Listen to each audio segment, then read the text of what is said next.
Hi, guys. Today we'll be listening to Lesson 5, Mr. Badger. I will apologize in advance if you hear the intercom go off. If at any time you need to pause the video and come back to it in just a moment, feel free to do so. Let's look at our vocabulary words that we'll be hearing in today's story. The first word is atmosphere. It is a noun meaning the distinct quality of a particular place. The second word is conducted. It's a verb meaning led, guided, or escorted. The third word is retired. It's a verb meaning went away or withdrew for privacy. The fourth word is summoned. It's a verb meaning you're signaled, beckoned, or called. And then the fifth word is thoroughly. It's an adverb meaning completely or totally. It's essential that you know just a few extra things. So what is a theme? We've been learning about themes. Remember, a theme is a broad idea that comes up many times over the course of a story or book. Themes are a literary tool used to help guide a story. What themes have we heard so far in The Wind in the Willows? So far, you should have heard about friendship or loyalty, responsibility, and irresponsibility. Today, we're going to be introduced to a new theme called hospitality. Hospitality? We don't know what it is yet. Let's figure it out. It means you're treating guests well and being warm, welcoming, and friendly toward them. Today, we're going to be talking about a hospitable person is someone who is very attentive to their guest or friend's needs. This means that they're always making sure that their guest or friends are comfortable and have everything they need, often anticipating what these things may be. Can you name some examples of hospitality being demonstrated in the story so far? Rat shares his boat and picnic lunch with Mole. Rat invited Mole into his home to spend the night after the rowing incident. Toad also shows hospitality by inviting Rat and Mole into his caravan and sharing his food and beds with them. So let's make some predictions. Where were we when we finished the last read aloud? Describe what you kind of see in the image. Remember that Mole and Rat were at Mr. Badger's front door. They just pulled on the bell pull. If you look over on the map, Mr. Mole's house was right up here. Rat's house was down here. Mr. Badger's house is way down in the south. So what do you predict will happen during this read aloud? Will Mr. Badger be home? Will Mr. Badger show hospitality to Rat and Mole? So you're going to be listening carefully to hear more about the story, but you're also going to be listening to see if your predictions are correct. Rat and Mole are visiting Mr. Badger. Rat and Mole waited patiently for what seemed for a very long time. At last, there was the noise of a bolt sliding back, and then the door opened a few inches. "Who is it?" said a rather gruff voice. "Oh, Badger," cried the rat.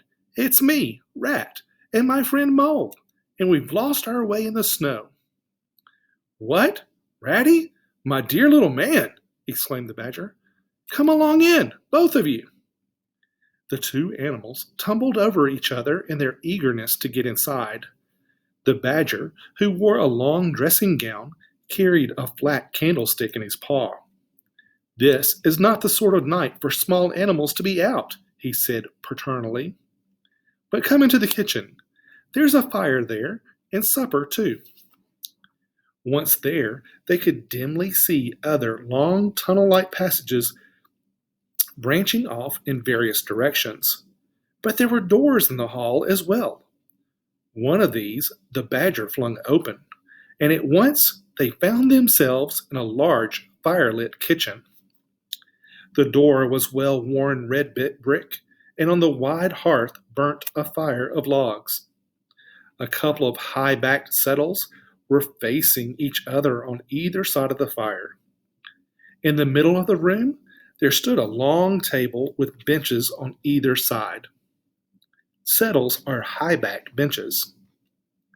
Here is an image of a flat candlestick. It has a handle to carry the candle and a dish to keep the wax from dripping.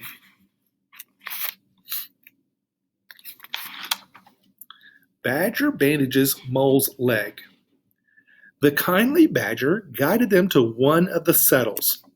Here's the settle, a high-backed bench, and made them remove their wet coats and boots. Then he fetched them dressing gowns and slippers. He bathed the mole's shin with warm water and dressed the cut.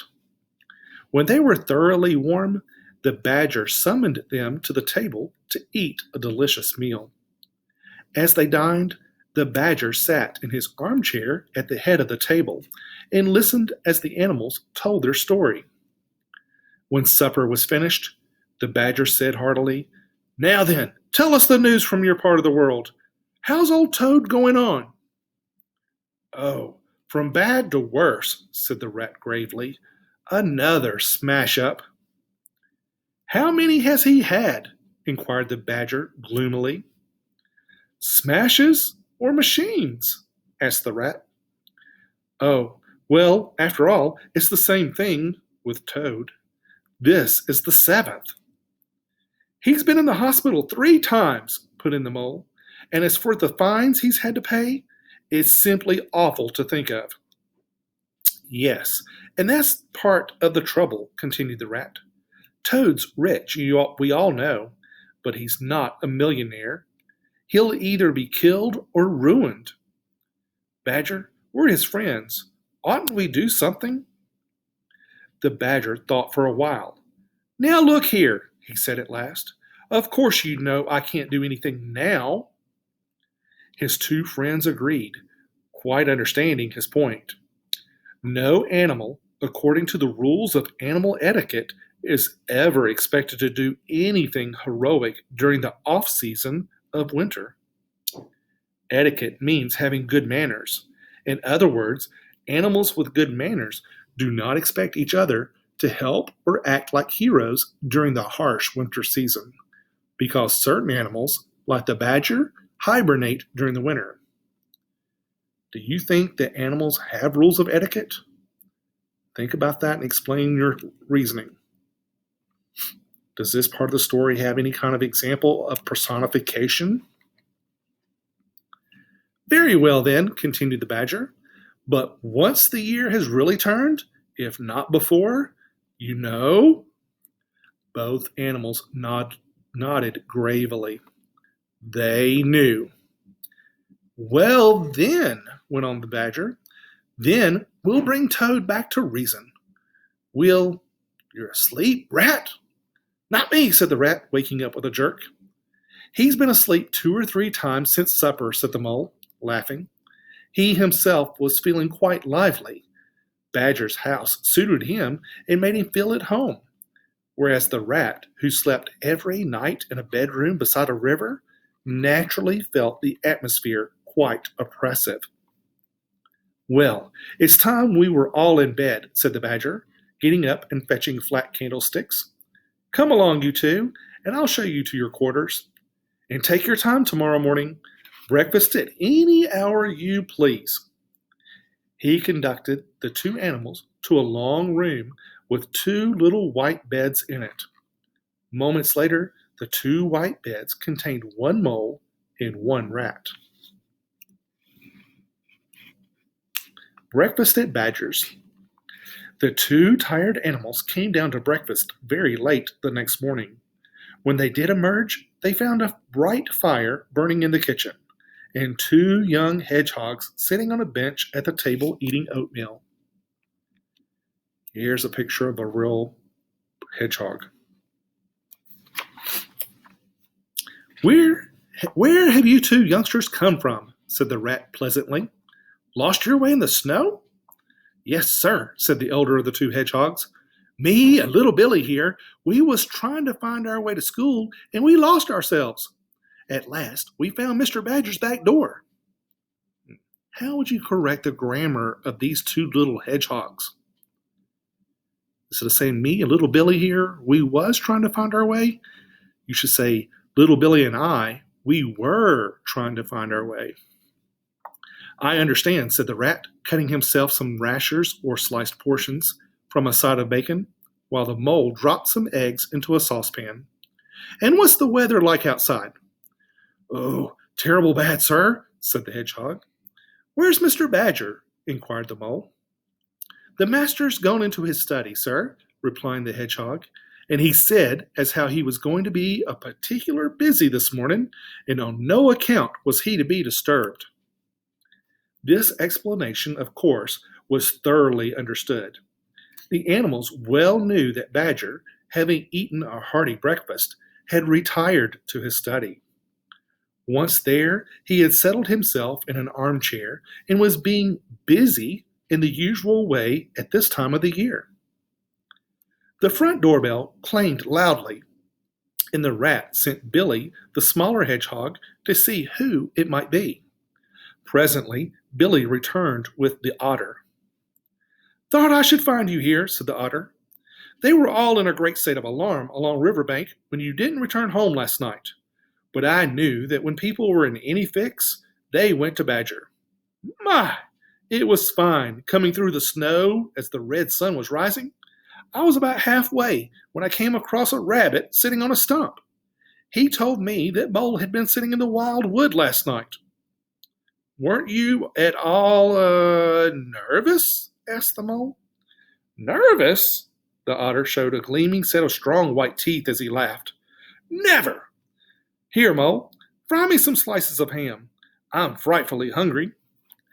So the mole, having cut some slices of ham, set the hedgehogs to fry it, and returned to his own breakfast, while the otter and the rat chatted about the riverbank. A plate of fried ham had just been cleared and sent back for more when the badger entered. He greeted them all. It must be getting on for our luncheon time, he remarked to the otter. You must be hungry. Indeed, replied the otter. The sight of these greedy young hedgehogs stuffing themselves makes me feel famished.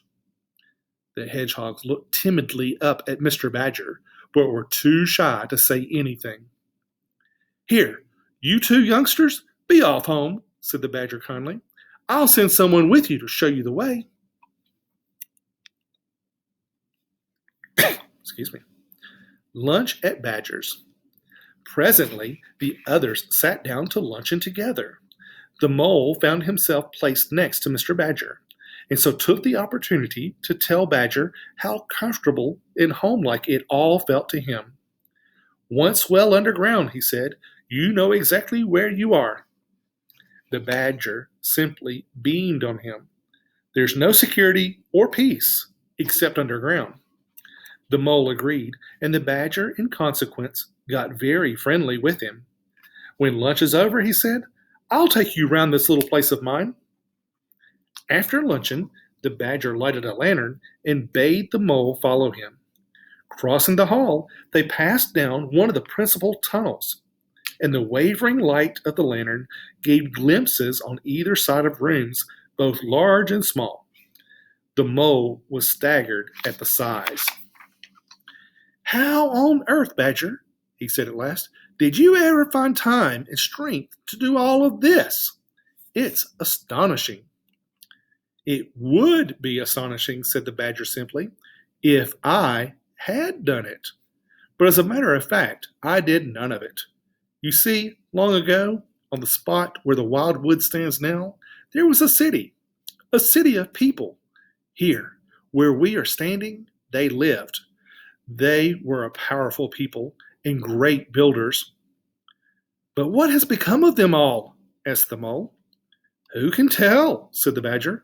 People come, they stay for a while, and they go. But we remain. There were badgers here long before that same city ever came to be, and now that there are badgers here again. When they got back to the kitchen, they found the rat walking up and down. The underground atmosphere was getting on his nerves. "Come along, Mole," he said as soon as he caught sight of them. "We must get off while it's daylight." "It'll be all right, my fine fellow," said the otter. "I'm coming along with you, and if there's a head that needs to be punched, you can confidently rely upon me to punch it." "You really needn't fret, Ratty," added the badger. "My passages run further than you think. When you are ready to go, you shall leave by one of my shortcuts." Badger's Shortcut. Before long, the badger led the way along a damp tunnel that wound and dipped for a wary distance. At last, daylight began to show itself through tangled growth near the mouth of the passage. The badger, bidding them goodbye, pushed them hurriedly through the opening, and hastily made good again the creepers and brushwood that surrounded it. Creepers are vines, and brushwood is a collection of broken branches and twigs. Badger uses the creepers and brushwood to hide the opening to his home. So think for a few minutes about what you just heard today. It's time to reflect. You can use these questions according to your teacher, or you can turn and answer these with your family members. So were your predictions correct about whether Mr. Badger shows hospitality to Mole? Why or why not? From whose perspective is today's read aloud told? You learn through dialogue that both Mole and Badger have underground homes. Why do they like living underground? Describe the atmosphere of Badger's underground tunnels. Does Mole feel at home or out of place in this environment? Why? In the read aloud, you heard that Rat is thoroughly ready to leave Badger's house. Why do you think this is? You can pause the video to answer those questions. Our word work for today is summoned. Say the word with me. Summoned. Summoned means to be called, beckoned, or sent for. In the stories of Greek mythology, the Greek god Zeus summoned the Olympian gods and goddesses to Mount Olympus through Hermes the messenger. Have you ever been summoned? By whom were you summoned? And for what reason were you summoned? Be sure to use the word summoned when you tell about it. What's the word we've been talking about? What's the word? Summoned. What is the part of speech? It's a verb. Here's a little follow-up activity for you to do with your family or your classmates. Turn to a partner or somebody in your house and brainstorm the kinds of words, phrases, or actions that show someone being summoned. Some examples include the waving of a hand towards yourself, calling someone's name, the phrases, "Come here," "Excuse me," or "Follow me this way," or practice various gestures with your partner. Come back tomorrow for the next story. We'll talk to you again later.